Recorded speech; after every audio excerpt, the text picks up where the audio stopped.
Notre métier est assez largement mal représenté à Hollywood.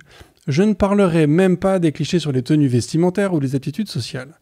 L'image du hacker est toujours une seule et unique personne devant un ordinateur avec environ 12 écrans, une interface graphique sortant d'on ne sait où, et face à un département informatique qui a une sirène hurlante des écrans géants signalant une intrusion en cours.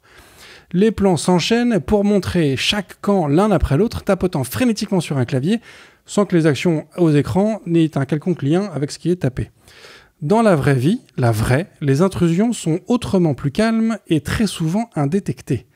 Mais alors, comment détecter une intrusion? Comment les attaquants se cachent-ils dans la forêt des logs? Et surtout, pourrait-on un jour combattre un attaquant en tapotant sur son clavier? Pour répondre à ces questions d'enquête, je ne reçois pas Horatio Caine, mais il s'y connaît en lunettes de soleil. Georges, bonjour. Bien joué Bruno, bien joué, bonjour à tous. Cosa Vostra.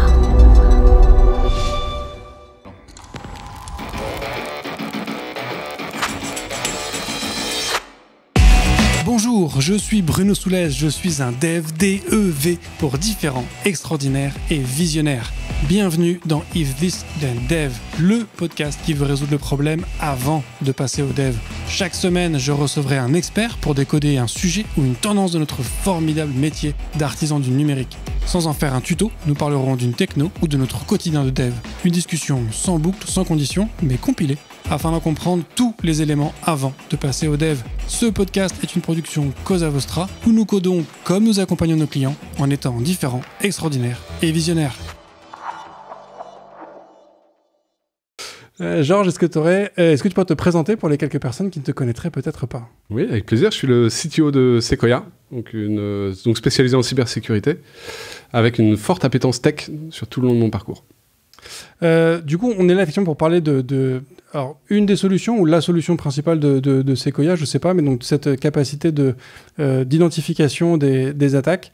Je vais rentrer directement dans le vif du sujet en évoquant du coup cet épisode une stat hallucinante que tu m'as évoquée en préparation de cet épisode. C'est qu'il s'écoule en moyenne 1 mois entre une intrusion sur un système et la détection de cette intrusion. Ce que je trouve... Alors déjà, certes, Hollywood est très loin de cette image-là où les intrusions se sont détectées en temps réel, mais 1 mois, ça me paraît extrêmement long en fait.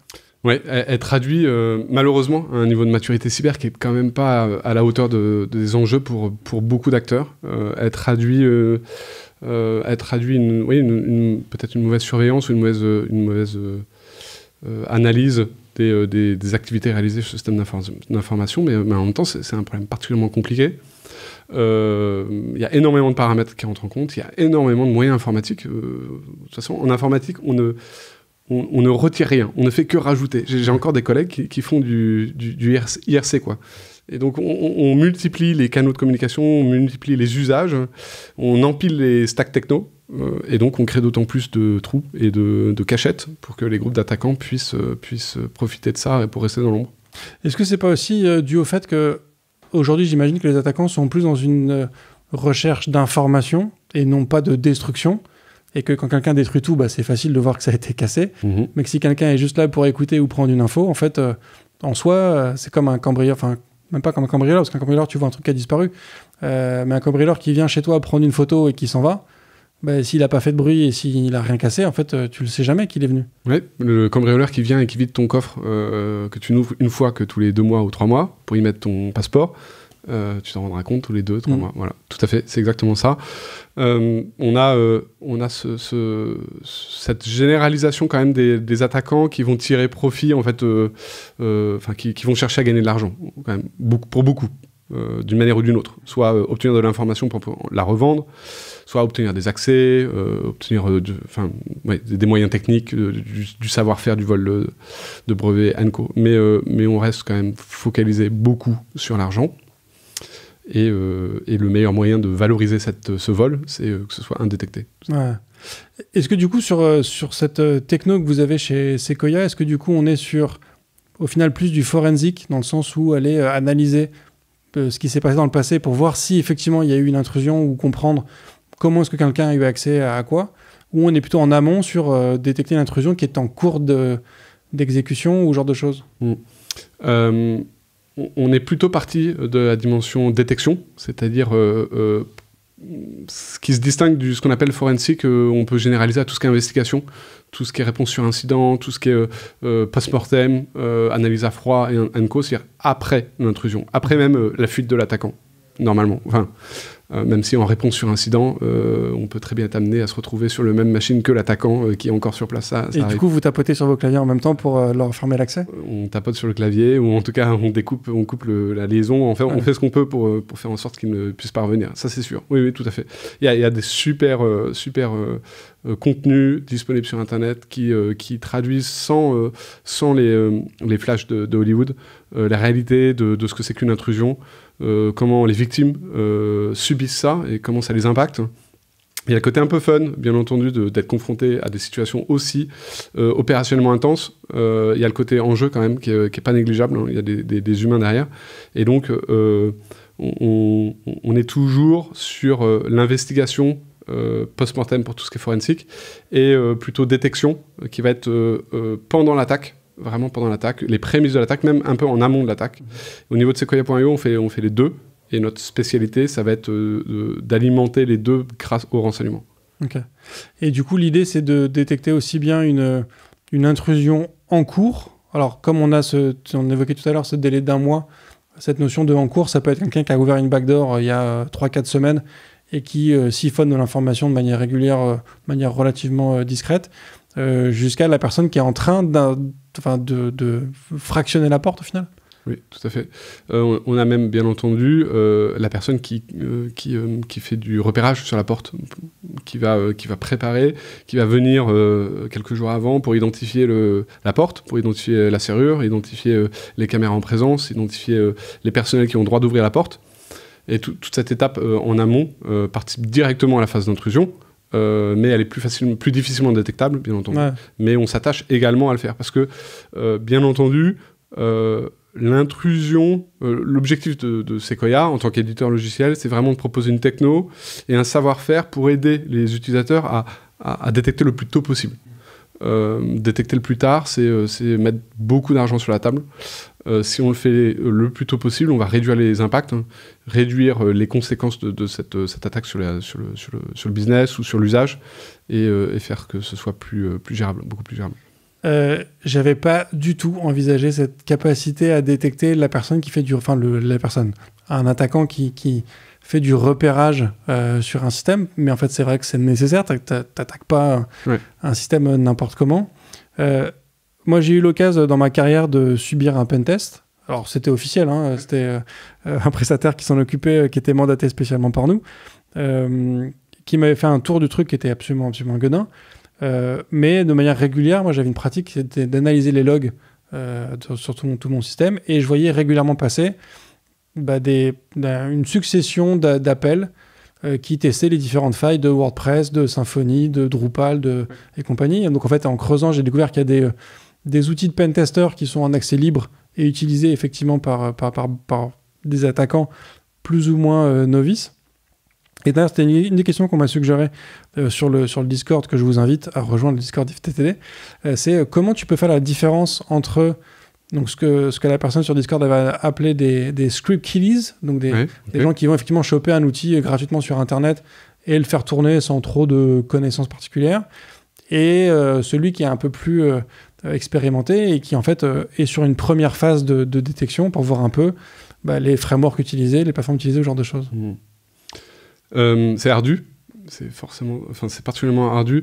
J'aimerais quand même mettre en perspective un point par rapport au Scripties & Co, c'est qu'on a quand même ces dernières années vu une belle progression, malheureusement, du niveau de sophistication des menaces et surtout de l'industrialisation de la menace. Depuis le début, on parle on imagine, là dans cette conversation, on imagine qu'un hacker c'est une personne, et là on parle de Scripties, on imagine un petit jeune dans un coin qui mène son attaque. En réalité, les entreprises où les individus qui sont ciblés font souvent plus l'objet d'une attaque par une organisation, une entreprise même, que par un individu qui s'ennuie ou qui est motivé par une question personnelle, quoi. Ouais. On est passé vraiment sur un côté industrialisation. Et ce passage industrialisation apporte énormément d'éléments pour favoriser la détection. on va notamment avoir ce que tu appelais tous les outils de pentest. Nous, on appelle ça les OST, les outils offensifs, les outils de sécurité offensifs, qui vont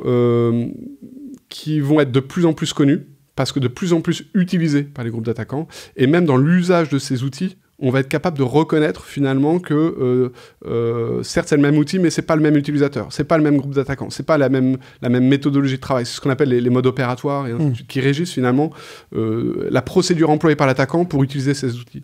Et en étant capable de reconnaître déjà l'outil et le mode opératoire derrière et la combinaison de ces outils, la temporalité, le contexte finalement de la victime, peut-être un peu d'informations sur le contexte de l'attaquant, c'est-à-dire d'où il vient vaguement en termes techniques et ainsi de suite, on va être capable de dresser une sorte d'hypothèse, un ensemble d'hypothèses qui vont nous permettre de prendre une décision sur oui ou non on est face à une menace ciblée, une menace structurée, sophistiquée ou sur un script release. Ouais.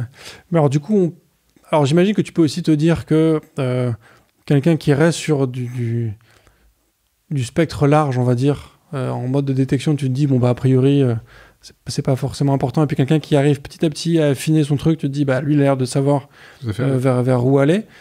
Et du coup, en même temps, est-ce que tu peux pas... Enfin, tu vois, comment est-ce que tu peux... Tu vois que quelqu'un commence à bien cibler son truc et tu te dis, ouais, là, a priori, lui, il s'y connaît. Mais du coup, comment tu peux le bloquer ? Parce que si lui, il s'y connaît, j'imagine que bloquer son IP, ça suffit pas. Comment tu fais du coup ? Et à l'inverse, quelqu'un qui fait du mass, bah, tu coupes son IP, il est un peu comme un con parce qu'il sait pas forcément changer d'IP ou ce genre de choses. Enfin, tu vois, comment tu fais pour bloquer quelqu'un que tu as détecté comme étant plus compétent que l'autre Ouais. Alors, déjà, il y a une chose aussi. Depuis que, grosso modo, la NSA s'est fait pirater, il faut l'accepter. Ça n'est plus... Il y a les bons et les mauvais administrateurs système ou les bonnes et les mauvaises équipes sécurité. Voilà, la NSA a démontré que même les meilleurs se sont fait pirater et se feront pirater. C'est qu'une question de temps et finalement de compétences de l'adversaire. Tout le sujet, à mon avis, il est plutôt de savoir défendre ses positions, donc avoir les moyens opérationnels pour, au quotidien, filtrer les IP, changer les procédures de sécurité, les méthodes d'authentification, avec suffisamment de vélocité, suffisamment d'impact pour l'attaquant, mais pas pour, bien entendu, son IT, son business, pour que finalement le coût et l'effort mis sur la table par l'attaquant soit disproportionné par rapport au gain qu'il va obtenir.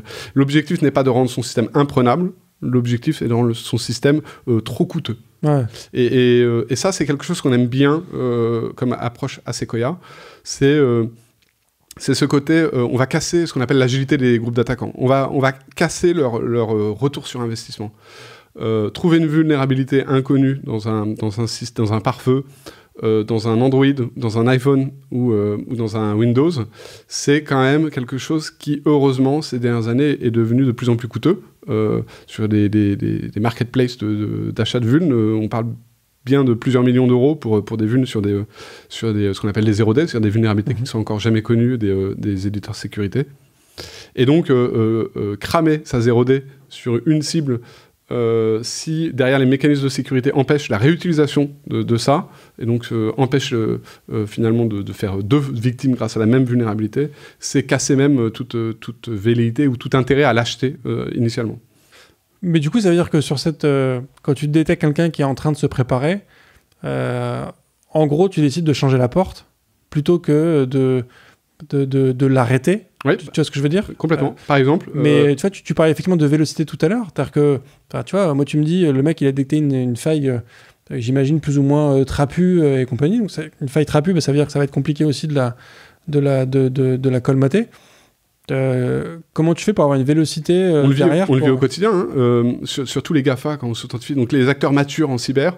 On a des phases d'authentification. Depuis le début, là, je parle de tout ce qui est un peu en amont de l'intrusion. Hein. Bien entendu, l'attaquant qui exploite une vulnérabilité pour rentrer sur le système, là, c'est un autre sujet, et avec plaisir, on peut en parler, mais sur la partie, l'attaquant est en train de taper à la porte, et il tape de plus en plus fort. Comment est-ce qu'on fait pour casser ses velléités ? On lui approche, on lui propose un captcha. On va ralentir son flux réseau. On va lui demander du 2FA sur son authentification. On va lui demander de valider son adresse mail et d'avoir une adresse mail valide. On va lui demander un numéro de téléphone, ainsi de suite. Et ça va être de la sécurité, je sais pas, adaptative, c'est un peu le terme. Et on va adapter finalement le degré de sécurité au comportement du potentiel adversaire. Okay. Et donc, du coup, chez Sequoia, vous avez des systèmes qui vous permettent donc de détecter, j'imagine, de quantifier un niveau de criticité ou de risque face à une attaque potentielle. Est-ce qu'après, il y a aussi du coup des outils qui permettent de bloquer un accès, ou du coup, là, après, c'est juste aux fournisseurs de se débrouiller avec les informations que vous donnez? Sur un parc informatique qui donc à défendre, une infrastructure IT, il y a énormément d'outils et de moyens qui permettent de le faire. Au minimum, qui permettent d'une part de participer à l'observabilité, les logs, tu en as parlé à un moment, on va avoir tout ce qui est les logs du réseau, les logs des machines, tout ce qui est logs des applications cloud, AWS, Azure, on va avoir plein de logs, les logs d'authentification.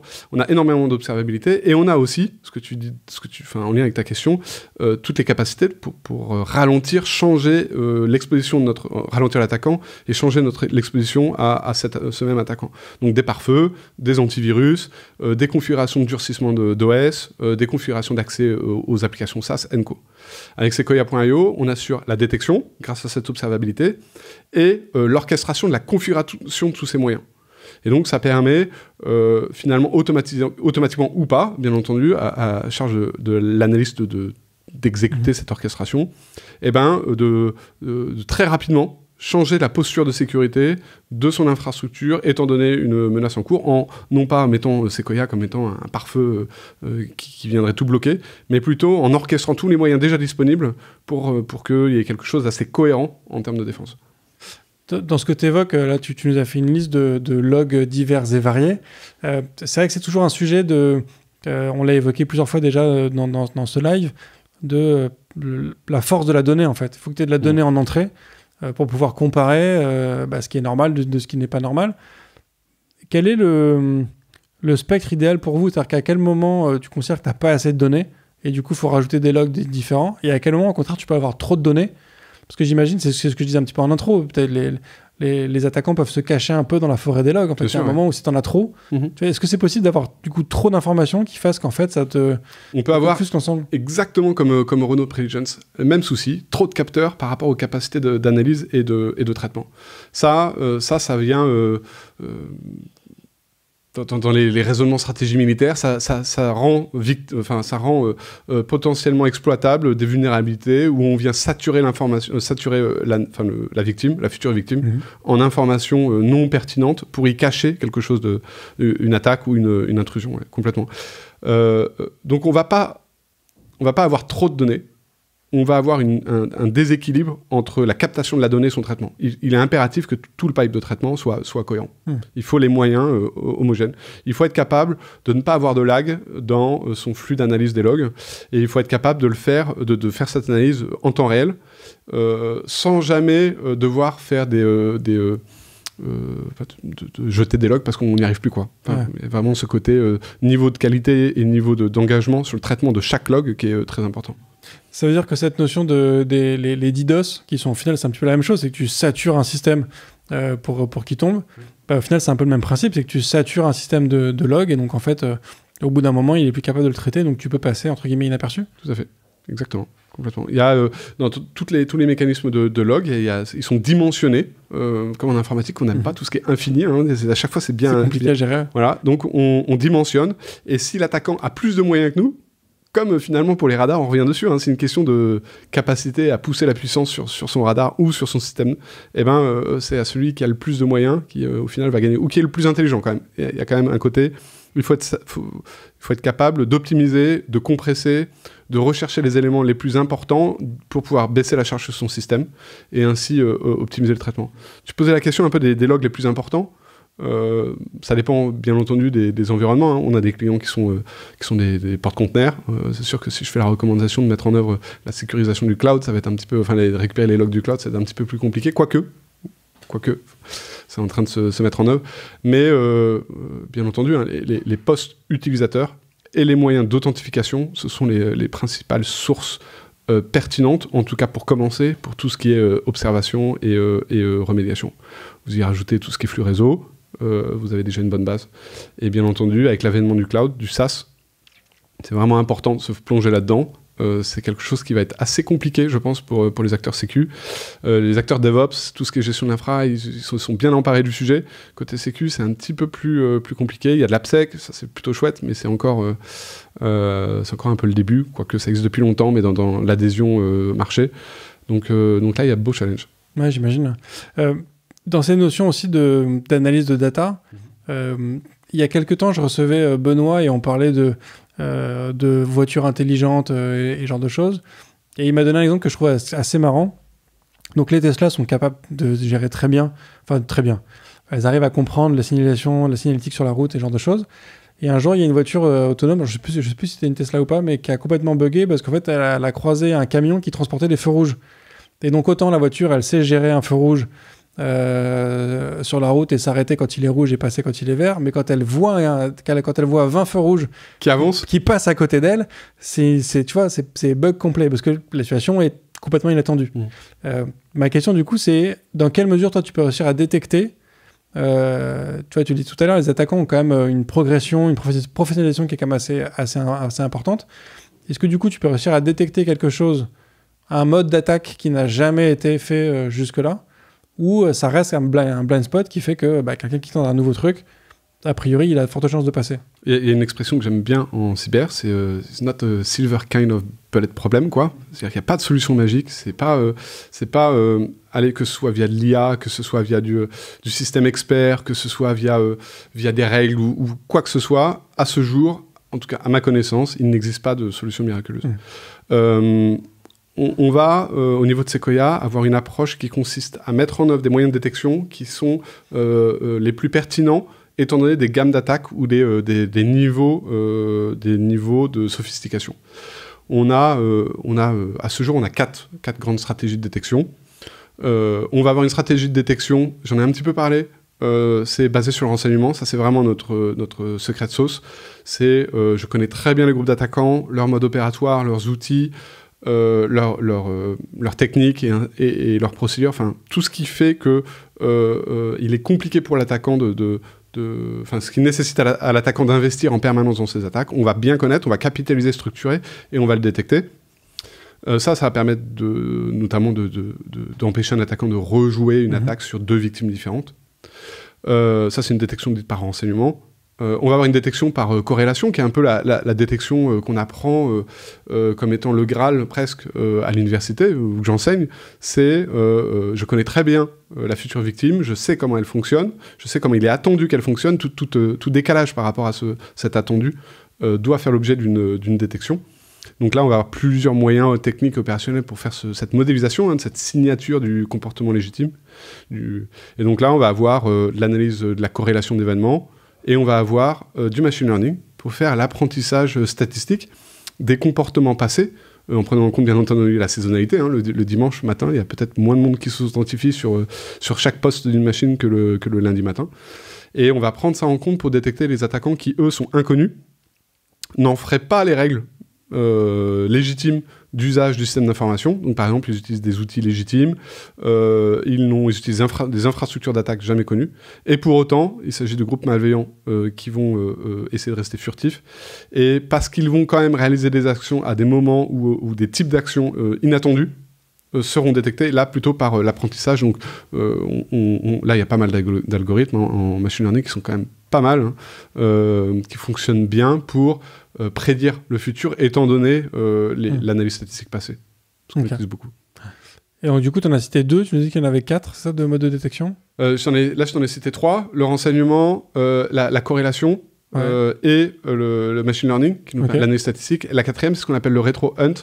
Ça part du constat que le renseignement s'appuie sur une connaissance d'une première campagne ou d'un attaquant, et donc potentiellement il y a un retard entre le moment où on va faire cette connaissance, où on va collecter du renseignement, et le moment où il y a eu des premières victimes. Et donc on va s'attacher, dès lors qu'on va avoir un nouveau renseignement identifié, une nouvelle infrastructure connue, un nouvel outil, à rechercher, à la manière du forensic, ta question au tout début, là, ce que c'est que, de rechercher dans le passé et de mettre ça en lien avec les plages de temps sur lesquelles l'attaquant a été actif et bien entendu sur le contexte. Question du coup au final assez peut-être naïve. est-ce que c'est plus facile, entre guillemets, je mets des gros guillemets autour, est-ce que c'est plus facile de détecter une intrusion qui se prépare, une intrusion qui est en train de se faire, ou quelqu'un qui est en train de siphonner de la data de manière régulière? En intro de ça, je vais parler d'un point qui est assez important en détection, c'est les matrices attaques. C'est ce qui définit les différentes phases par lesquelles passe un attaquant lors de son intrusion. Et ça commence à la reconnaissance et ça finit par l'objectif, l'impact, donc le vol de la donnée, quoi. Et entre tout ça, on va avoir de plus en plus de définitions reconnues par la communauté comme étant, on peut faire du vol de données, on peut établir des canaux de command and control. Voilà, il y a différentes étapes. Ça, c'est l'ensemble des phases par lesquelles optionnellement l'attaquant va passer. Et donc pour répondre à ta question sur quelle phase il est le plus facile de faire la détection, en fait c'est les plus faciles sont celles à droite, c'est-à-dire le plus proche de l'objectif. Ok. D'accord. Donc finalement il n'y a pas besoin d'un système de détection pour faire une détection d'un ransomware, il suffit de voir que l'écran est bleu et souvent l'équipe CERT est prévenue par les utilisateurs ou l'équipe ou SOC, c'est celle qui fait la détection. Là où, bien entendu, les phases de reconnaissance, de préparation, là où l'attaquant n'est pas présent sur le système d'information de la victime, il est sur sa propre infrastructure, là on est plutôt bien entendu, compliqué. Mais c'est là où l'enjeu se trouve, c'est pour ça qu'on a toute une phase de return to the left, c'est-à-dire on essaye, en termes d'éditeur ou en termes d'innovation, de trouver des mécanismes de détection pour remonter cette chaîne d'attaque, cette phase d'attaque, pour aller jusqu'aux prémices, et empêcher même... ou en tout cas réduire toute opportunité pour un attaquant de venir se frotter avec nos utilisateurs. Mais est-ce que du coup cette progression vers la droite, elle est vraiment cette facilité de la progression de la facilité vers la droite, elle est réellement linéaire? C'est-à-dire que j'imagine qu'effectivement une fois que le ransomware s'est activé, c'est sûr que c'est facile de voir qu'il y a un problème.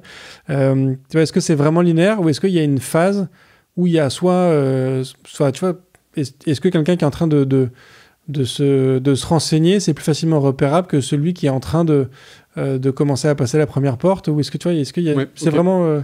Bien entendu, cette capacité à détecter dépend de l'observabilité qu'on va avoir sur place. Donc ça va dépendre des capteurs qu'on va avoir à disposition. Et donc on va avoir des capteurs qui sont plus appropriés pour détecter l'exécution d'un malware sur une machine.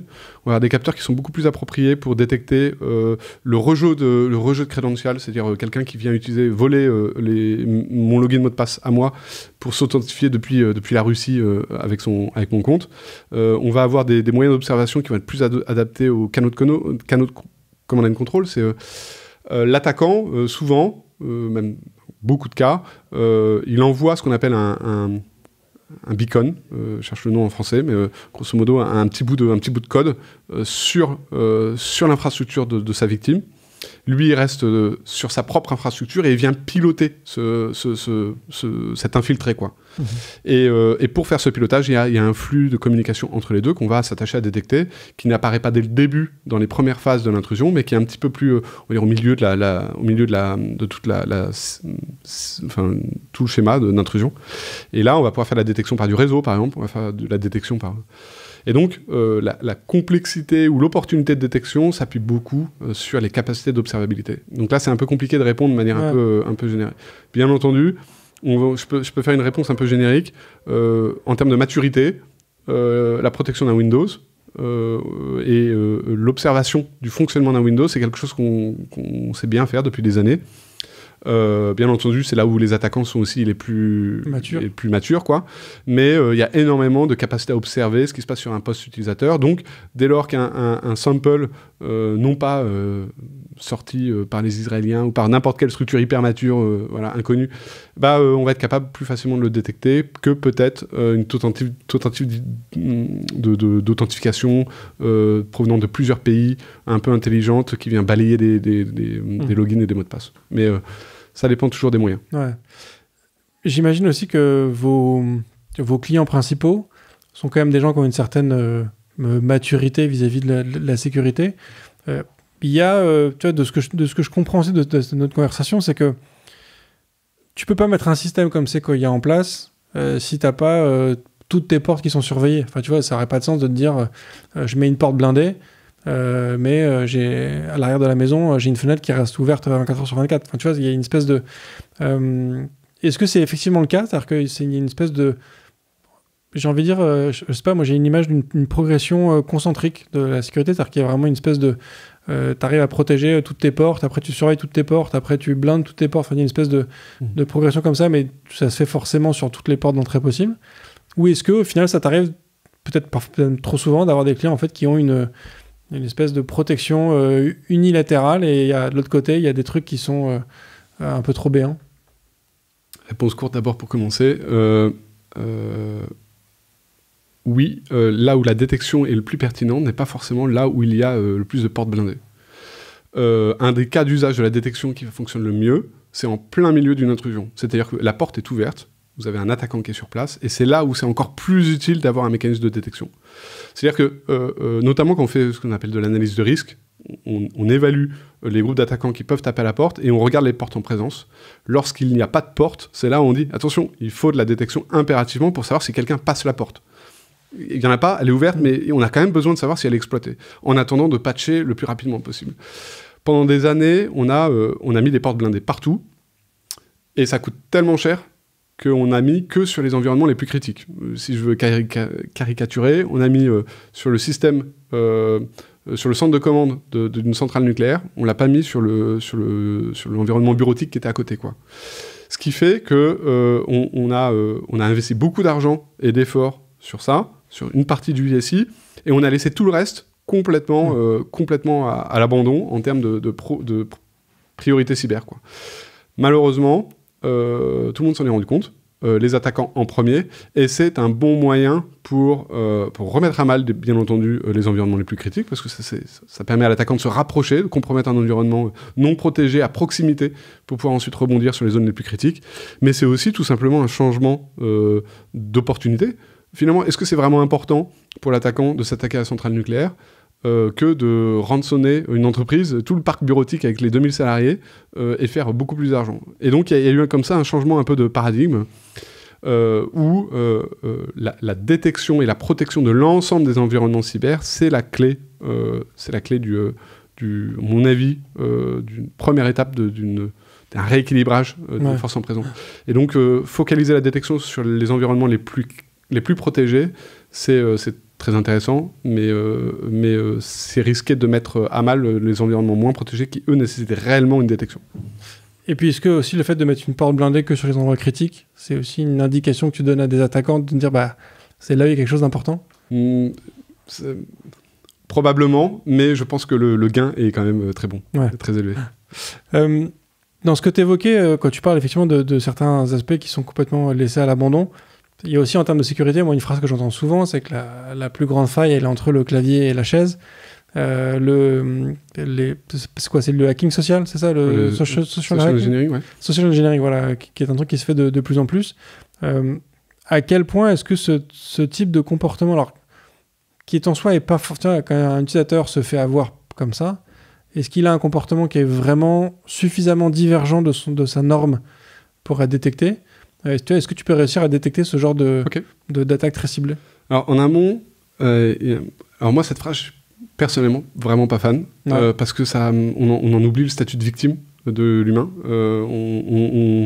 et ça fait pas forcément progresser tout l'environnement. Il ne faut pas oublier que même si on a mal protégé son système d'information, ou qu'on l'a pas fait, on n'a même pas identifié qu'il fallait le faire, on a même carrément refusé de le faire, il n'en est pas moins vrai qu'on a un attaquant et une victime, toujours dans le tableau, et qu'il ne faut pas oublier que celui qui est à l'origine de tout ça, c'est l'adversaire et pas la victime.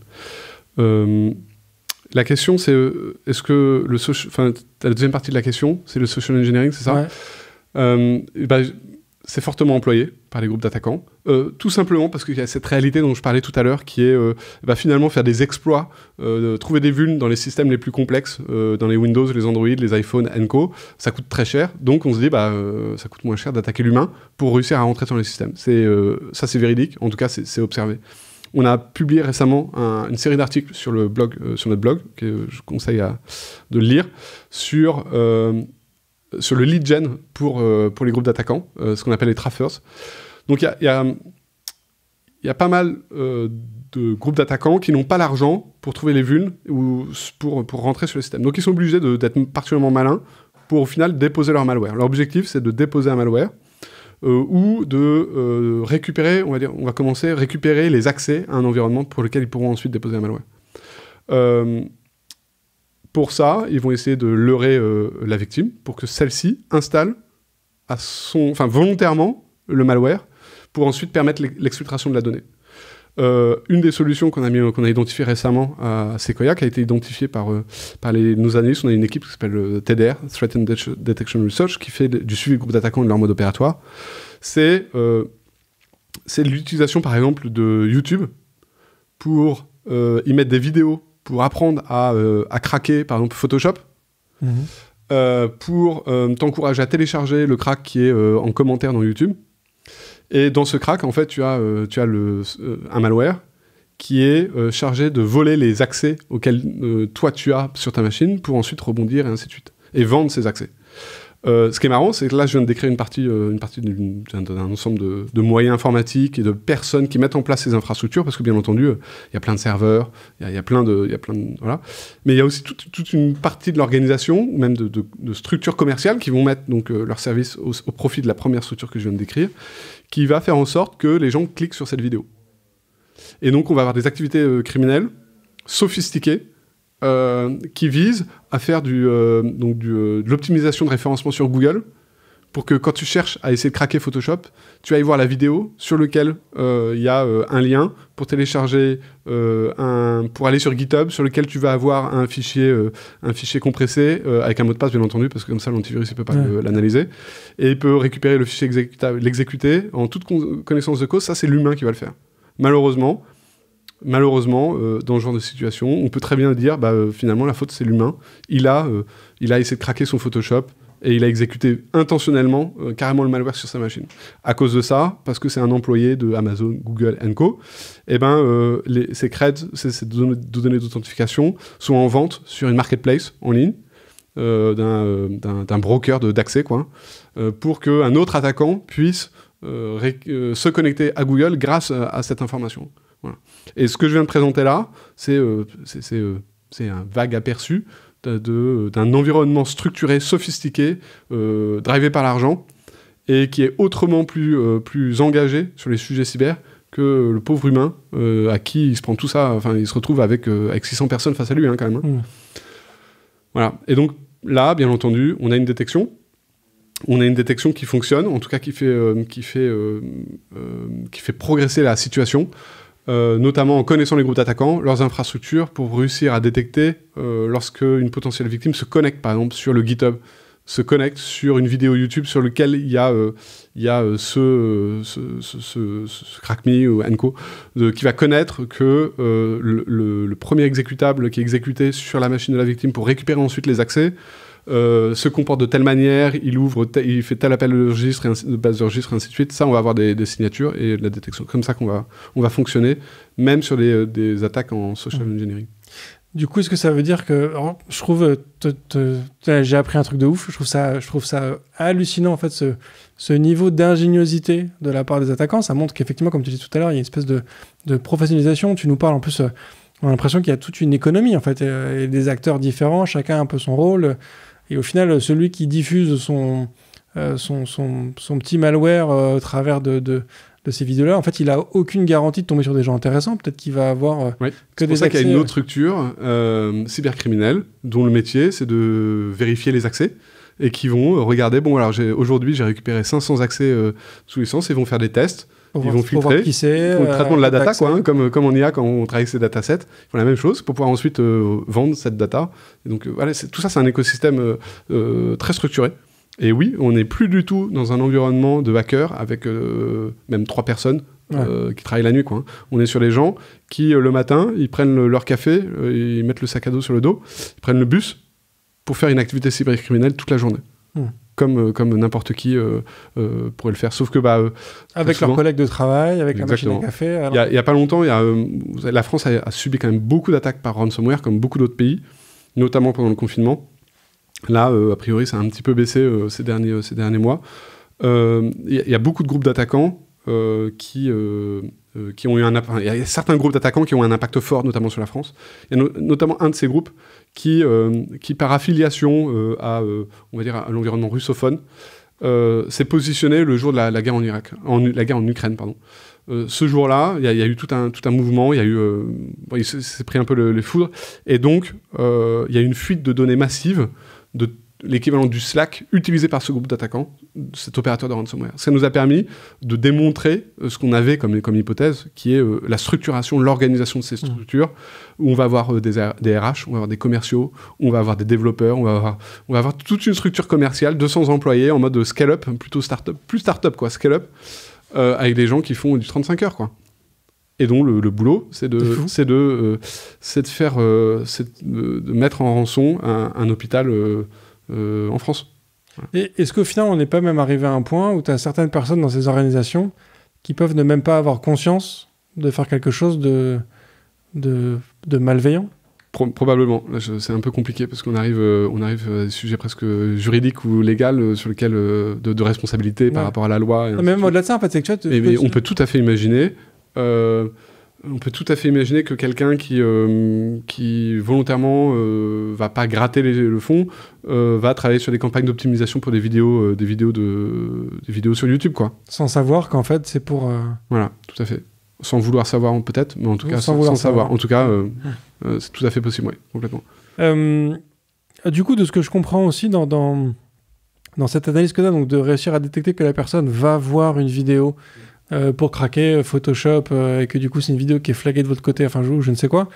Est-ce que ça veut dire que il faut faire en sorte que les gens utilisent au maximum la machine fournie par l'entreprise, parce que du coup un salarié qui a son PC perso et qui fait ça sur son PC perso, en fait il y a moyen que ses accès soient fuités bien avant que toi tu puisses détecter qu'il est en train de se mettre dans une situation à risque. C'est un peu... Comment je pourrais répondre à ça ? Bien entendu, pour faire la détection, si je reviens, pour faire la détection, il faut de l'observabilité. Si on veut faire une détection en amont, il faut faire une détection, donc celle avec le minimum d'impact. Il faut une détection qui soit le plus proche du démarrage de l'intrusion. Si le démarrage de cette intrusion, c'est sur le poste le poste personnel d'un collaborateur, on va se retrouver dans une situation un peu compliquée si ce poste permet ensuite l'exécution de la chaîne d'attaque sur l'entreprise. Ça, c'est sûr. Donc, il faut harmoniser un peu. Il y a notamment, par exemple, des structures qui vont conditionner l'accès au VPN d'entreprise, qui pourraient donc permettre, par exemple, au téléphone ou à l'ordinateur personnel du salarié, de permettre une chaîne d'attaque par la suite sur le système, qui vont conditionner l'accès à ce VPN à un certain nombre de critères de sécurité ou d'observabilité sur celui-ci.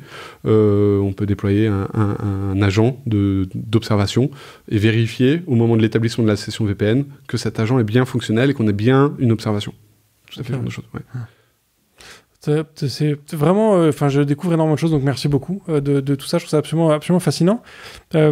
Du coup, dans cette approche aussi très professionnelle que tu décris des attaquants, moi, j'avais encore l'image un peu, peut-être, du coup, naïve, encore une fois, notamment des ransomware qui se propagent vraiment par rebond. C'est-à-dire que vraiment, il arrive sur un ordi, il prend le truc de contact, il s'envoie à tout le monde, et puis après, il s'exécute sur la machine, et puis tu vois, il y a une espèce de truc très aléatoire en fait en attaque de masse en se disant en fait sur les X milliers de personnes que je vais toucher, il y en a bien quelques-uns qui vont payer, et du coup c'est rentable.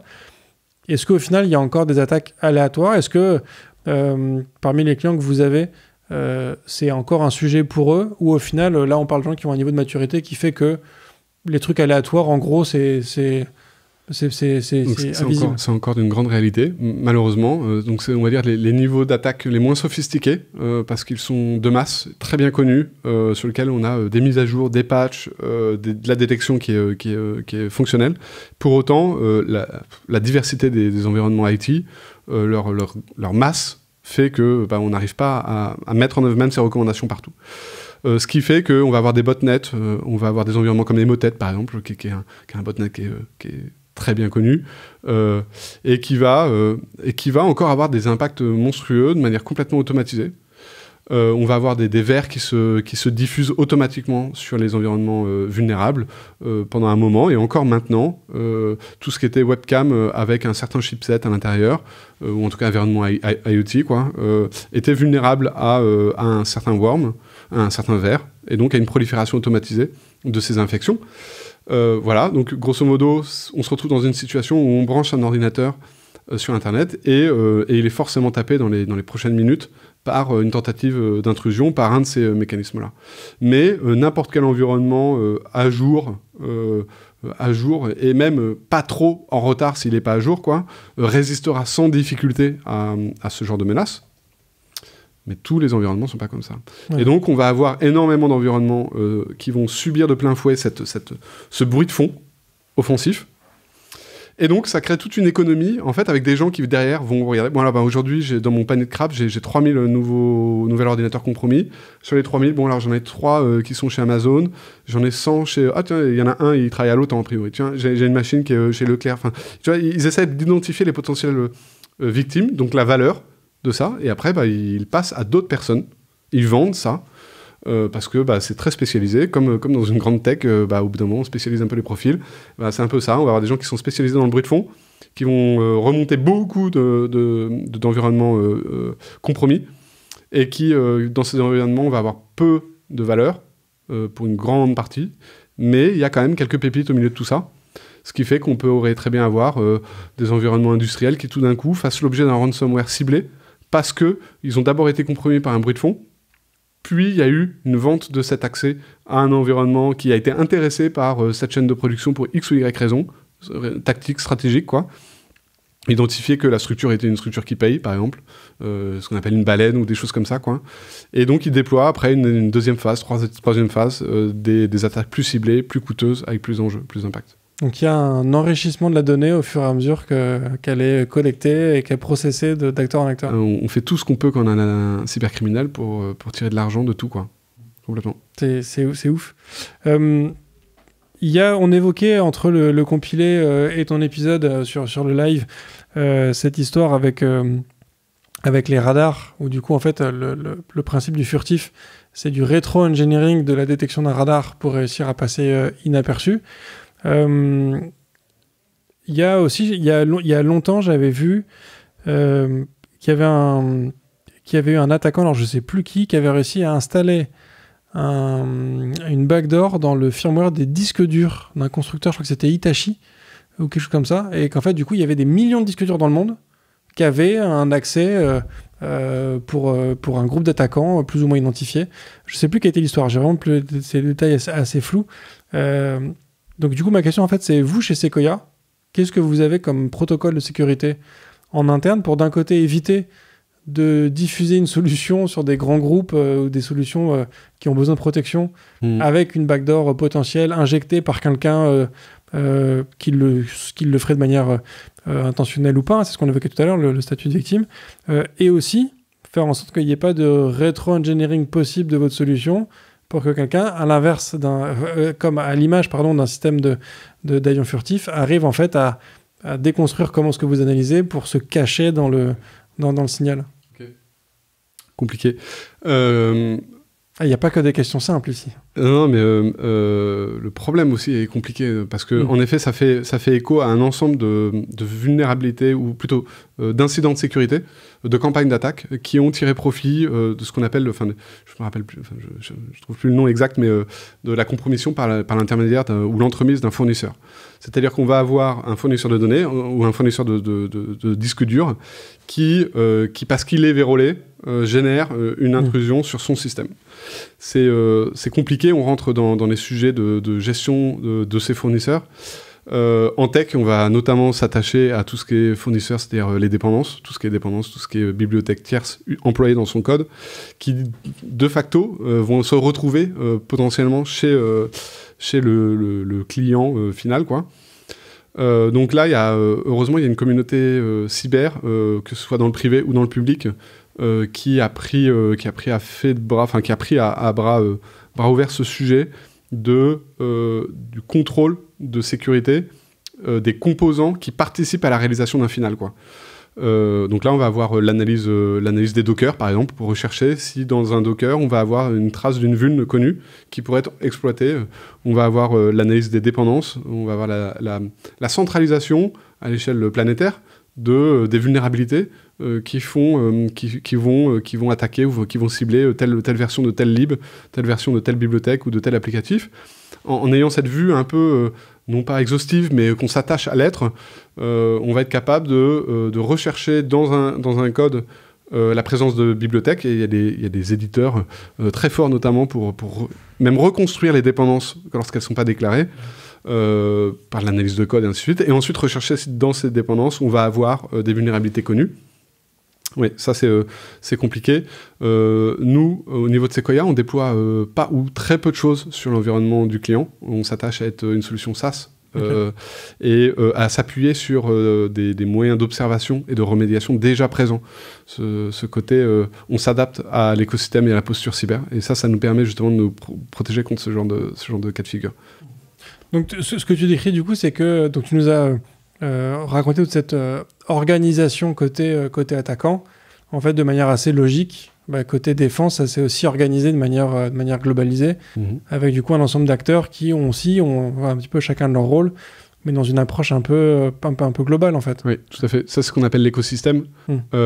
L'écosystème en cyber, il est primordial. Il y a une phrase, c'est « sharing is caring », par exemple, juste le fait de partager de l'information, c'est tirer profit de la communauté, et l'effet d'ampleur. On retourne sur ces principes on empêche l'attaquant de trouver un modèle économique qui soit viable par la réutilisation, parce qu'on vient diffuser de l'information à une communauté. Donc on va avoir trois grands piliers en fait de l'écosystème cyber, en tout cas du côté de Sequoia, quoi. On va avoir une collaboration très forte avec les autres éditeurs au quotidien pour partager l'information sur de notre côté, on vient de voir ça, il y a tel groupe d'attaquants qui a changé ce mode opératoire, il y a tel groupe d'attaquants qui s'intéresse à cette typologie de victimes.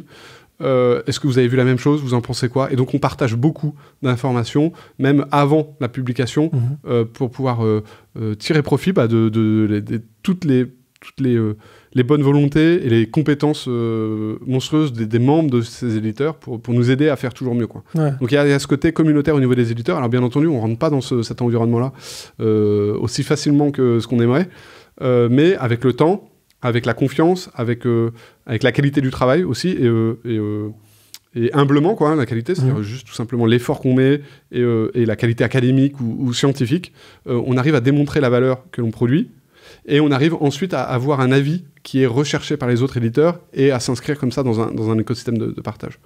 On va aussi avoir un autre acteur qui participe fortement à l'écosystème cyber, ça va être tout ce qui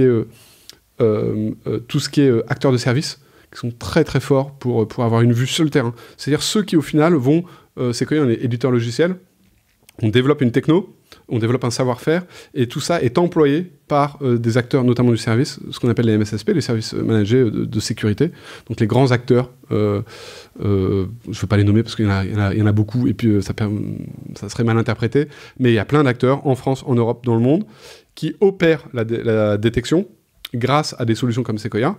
Et ces acteurs-là sont au terrain, au contact des victimes, au contact des adversaires, et ils produisent une information, ils produisent un avis, ils produisent une expertise qui est très importante pour nous, et sur lequel on encourage au maximum justement l'échange pour savoir que, tiens, à tel hôpital, au bout de 2 heures, l'attaquant, il avait vendu l'accès sur tel forum, et ainsi de suite. Ça, c'est très intéressant. Et le troisième point, c'est tout ce qui est associatif. Tout ce qui est communauté d'intérêt commun, quoi. Donc ça prend plein de formes. On va avoir de l'associatif pur, on va avoir autour de conférences, on va avoir autour de verticales, secteur financier, c'est très bien structuré, pour mettre en relation les acteurs sécu de toutes les banques françaises pour que régulièrement ils puissent partager de l'information et adapter leur posture de sécurité.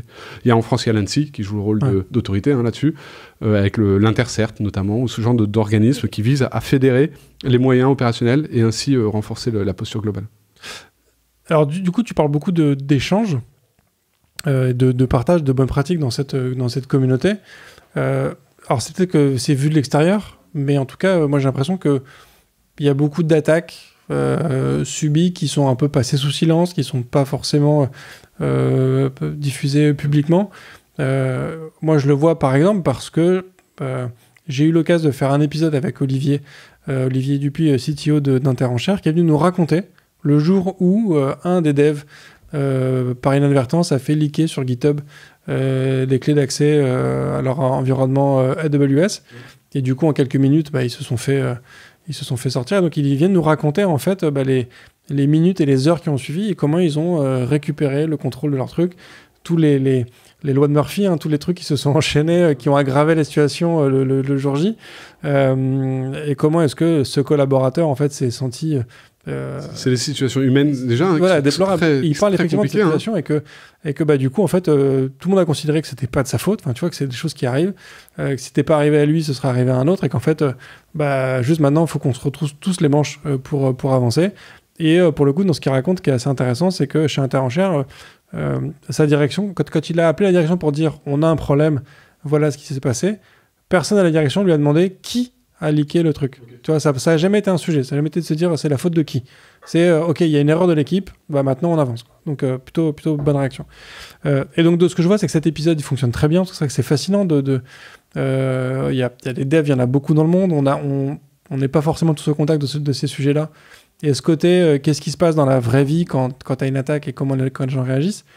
Et j'ai beaucoup de mal à trouver d'autres témoignages comme ça de gens qui viennent raconter un hack qu'ils ont vécu dans leur entreprise et nous raconter comment ça s'est passé. Parce qu'il y a quand même, je ne vais pas dire une omerta, mais tu vois, il y a quand même une espèce de... on n'a pas trop envie de parler du jour où on s'est fait avoir, quoi. Ouais, il y a plusieurs points qui participent. Je fais la même lecture, complètement. C'est-à-dire c'est encore ce sont des sujets tabous. De toute façon, ce sont des sujets qui... on retrouve... ce genre de tabou à peu près dès lors qu'on s'expose, dès lors que l'on montre une faiblesse, une vulnérabilité, qu'elle soit humaine, IT ou dev ou quoi que ce soit, c'est toujours compliqué de l'exposer. Il y a les super confs qui sont côté dev, côté tech, focalisés sur mes failures, quoi. Ça c'est top, on apprend beaucoup de choses. En cyber, on fait pas trop ça, parce qu'on justement n'est pas encore très très à l'aise avec ça. Pour autant, ça va mieux. Maintenant, on va avoir des canaux d'échange sur lesquels on partage ce genre d'événements avec typiquement les associations dont j'ai parlé, les environnements communautaires où des personnes vont avoir un point commun, que ce soit une verticale de métier ou une taille de structure ou enfin X ou Y. Et donc là, ils vont quand même être un petit peu plus à l'aise parce qu'on apprécie de plus en plus quand même ce côté de victime. On le mesure, on le reconnaît de plus en plus. Et même lorsqu'on met son cred dans AWS, la personne qui l'utilise pour rentrer, ça reste quand même un attaquant, et ça reste une intrusion, ça reste une violation d'un environnement, et c'est lui qu'il faut plutôt combattre plutôt que la victime. Ça, c'est clair. Ça va mieux. Je pense que ça va mieux. Ça devrait aller mieux plus vite, mais il y a un pragmatisme. Il y a aussi toute l'inquiétude lorsqu'on est une victime, de savoir les conséquences d'avoir été une victime pour les autres. Il y a ce côté en cyber, prolifération et rebond que l'on a déjà vu, bien entendu, c'est-à-dire des victimes qui finalement n'étaient pas l'objectif final, qui ont servi à compromettre une autre organisation. Et là, ce sont des situations encore plus compliquées lorsqu'on doit s'exposer parce qu'on a été à l'origine de tout ça. Oui. Ouais. Est-ce que du coup ça veut dire que si j'arrive à montrer patte blanche dans ces réseaux-là, je pourrais plus facilement avoir des témoignages ou quoi qu'il arrive, le côté public offert par ce podcast fera qu'il n'y aura pas... Il y a aussi un point, je suis désolé, je ne réponds pas tout de suite à ta question, mais je reviendrai dessus. Il y a un point sur lequel je voulais revenir, c'est le côté... pendant longtemps, on a cru que la cyber, ou en tout cas, on a imaginé que la cyber, ce serait construire des forteresses, des trucs inviolables, imprenables, quoi, des murs en béton et zéro faiblesse. Et pendant des années, on pensait que le Graal, c'était ça, et que c'était ça la solution. Je pense que là, maintenant, c'est admis, quoi. C'est foutu. Comme je disais, depuis que la NSA s'est fait prendre, eux, ils ont des vraies forteresses, et eux, ils se sont fait avoir. Donc, maintenant, il y a ce côté, plutôt, on va essayer de défendre. Et on va considérer que c'est pas blanc ou noir, il y a eu intrusion, il n'y a pas eu intrusion. On va plutôt essayer de voir à quel point l'intrusion a eu des impacts et des enjeux. S'il n'y a pas eu encore d'impact fort sur des données clients, sur la réputation de la structure et tout ça, et qu'on a réussi à mitiger l'impact, et ben là, on va peut-être être plus à l'aise pour communiquer. Dans tous les cas, comme dans tous les environnements, on va parler avec des victimes. Il faut réussir à créer une ambiance qui soit compatible avec l'écoute de ces victimes. Ouais. Et ça, j'ai malheureusement pas de recette. C'est pas une personne. Ce que je pourrais retirer aussi en conclusion un petit peu de notre discussion, parce que forcément, tout le monde n'a pas les moyens, j'imagine, d'utiliser Sequoia, parce que, vu la complexité de votre solution, j'imagine que c'est pas forcément accessible à tous les contrevenants. Je ne sais pas si j'utilisais le bon mot, mais toutes les entreprises. Moi, j'ai une de mes marottes que j'évoque souvent sur ce podcast, en fait, que je dis à tous les devs, c'est lisez vos logs. Lisez les logs de votre application, lisez les logs en prod, loguez énormément de choses. Au final, pour toi, ça fait partie des best practices, c'est de loguer plein de choses et de vérifier ce qui se passe au quotidien, en fait. Ouais. Oui, mais avec Sequoia, mais...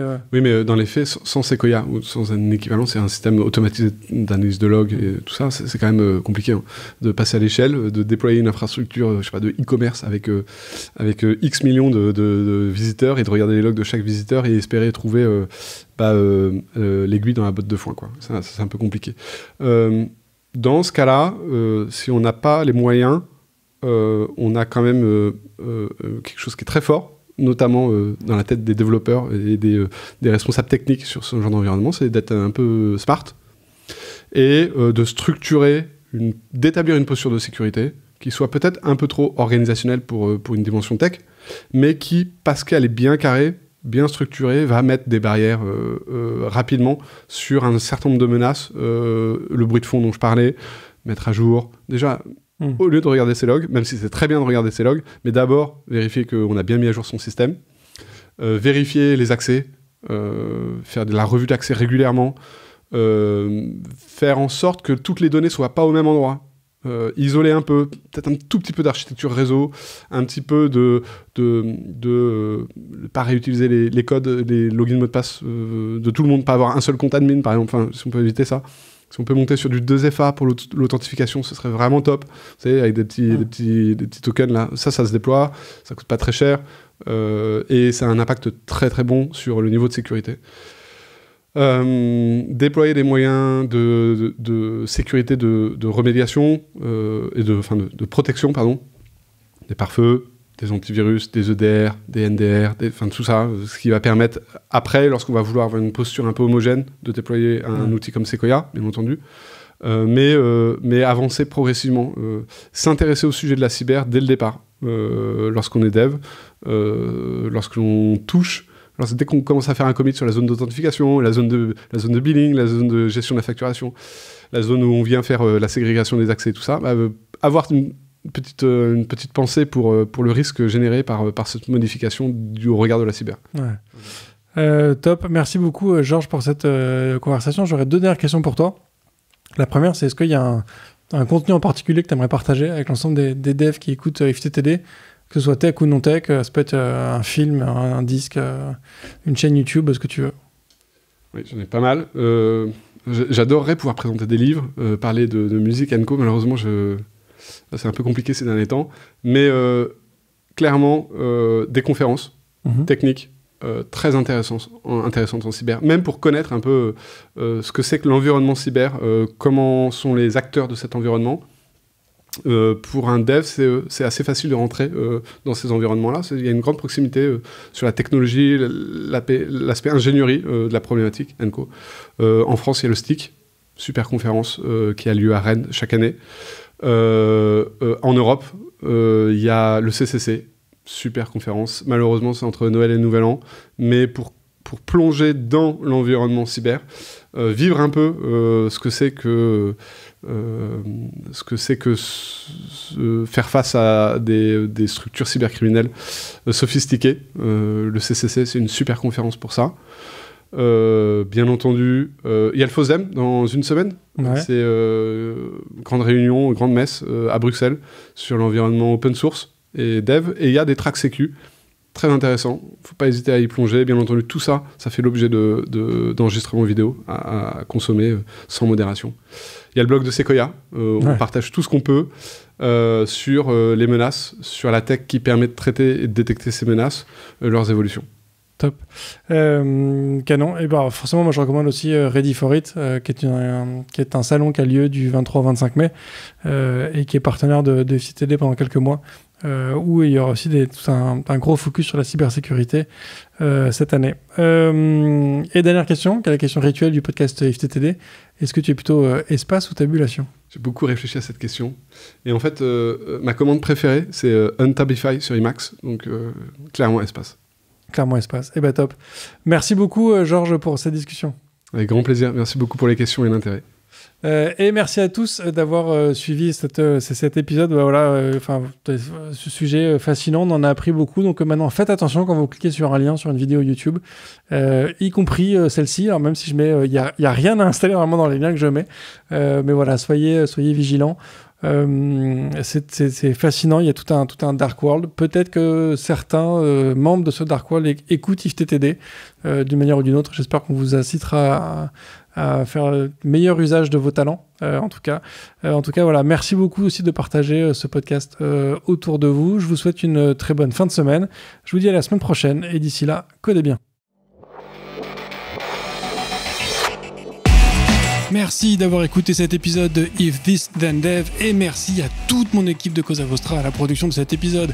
Merci aussi à Alan, Ada, Linus, Bill, Steve et Steve de nous avoir ramenés jusqu'ici.